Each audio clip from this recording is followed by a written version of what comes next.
Well, the rule here in Georgia is that to win the seat, you need to get 50% of the vote plus one. So basically a majority, and no candidate has that majority for this time being. You still have votes being counted, and we are heading towards a runoff. That runoff would happen on December 6th between Democratic candidate, the incumbent Senator Raphael Warnock, and his opponent, Heschel Walker, former American football star, close to Trump and representing the Republicans, of course.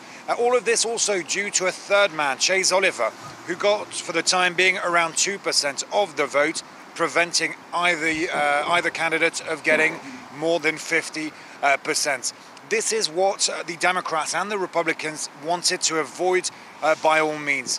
Last night we were at the Warnock headquarters, and he told his supporters, keep the faith, keep looking up. As I always say in church, Raphael Warnock is a reverend who serves in the same church as Martin Luther King, the civil rights legend. Heschel Walker, on the other hand, also telling his supporters, hang in there a little longer, we will win. But it does seem that we are heading for a runoff. That runoff would be taking place December 6th. All right, so that Senate seat, Clovis, too close to call for the moment. But there has been one clear Republican victory in Georgia, and that's for the governor. Indeed, incumbent Governor Brian Kemp for the Republicans, winning his rematch against Stacey Abrams from the Democrats. She's a bit of an icon in some circles here in Atlanta.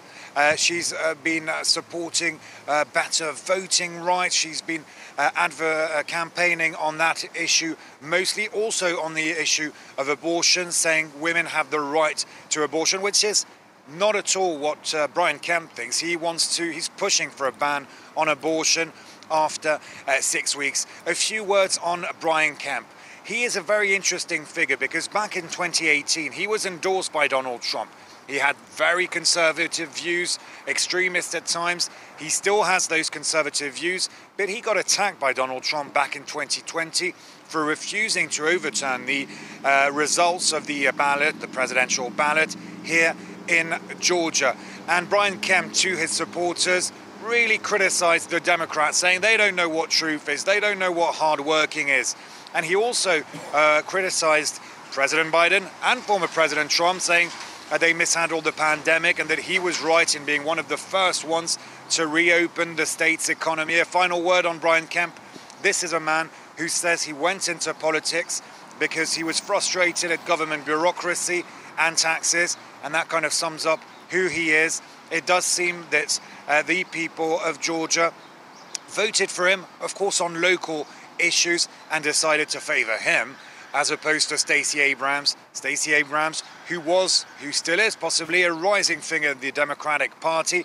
Many people, and especially her critics, were saying that she was going to use this seat of governor in Georgia as a stepping stone for the White House. Doesn't seem likely now. Clovis Casali live.